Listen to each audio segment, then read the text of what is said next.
Drinking myself to sleep, passing out, crying. I was so broken. I mean, I wouldn't say I was suicidal, but I began to Google, like, how to beat depression. I felt I was on the edge. I was right on the edge of tipping over and just losing it. I could have given up. I probably should have at many points. There was no reason to believe otherwise. You know, so I could look at that and said, you know, I'm a loser, I'm a tool, I'm going to quit. Or I'm just going to figure it out. I'm just going to be a honey badger over this thing and not give a crap, and I'm going to figure it out. You've got to believe things. And even one of my mentors, one of my first mentors, I said, I want to make $500,000 in this industry. And, you know, he said, Mark, I've been around it for 8 years.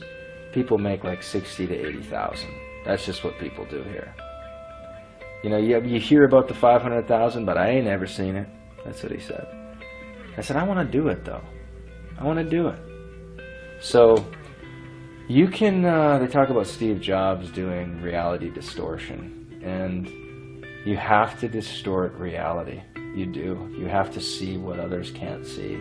You have to do things others can't see. You have to deal with the ridicule and the belittling and the blasphemies at you and mocking and the jokes, and you have to take all of that, and you have to have enough focus where that stuff is just like bugs hitting the driving. You know, as you're driving 1,000 miles an hour, there's going to be bugs and squirrels that you run over and things that are hitting the windshield, and you got to be able to take all that stuff, and you're just in galactic speed. And I would visualize with Solomon, I'd take these verses and I'd visualize that that all these promises were happening. I would visualize, there's a verse, I think it's in Malachi, where it says, you know, if you bring the tithe into my storehouse, and it assumes integrity and hard work and 6 days and all this stuff, then I'll bring in so much blessing that I'll open the windows of heaven and bring in so much blessing you won't know where to put it.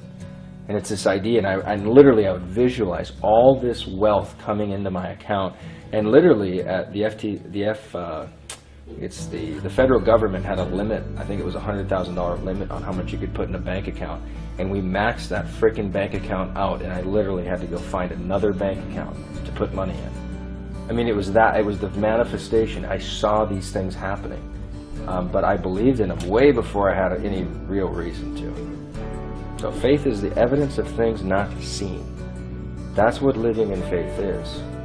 And on earth, you know, you've got to put your faith into tangible manifestations, things and people and institutions and realities that are touchable, you know, visceral things. Like I would imagine that my clients would see me at a live event and throw their hands around me and hug me and cry and tell me how much they changed my life. Now, every week, there are clients that have tearful stories of how my story and my impact and this and that has changed their lives. I mean, it's incredible. But I saw it all before there was any reason to believe it. Really. Really?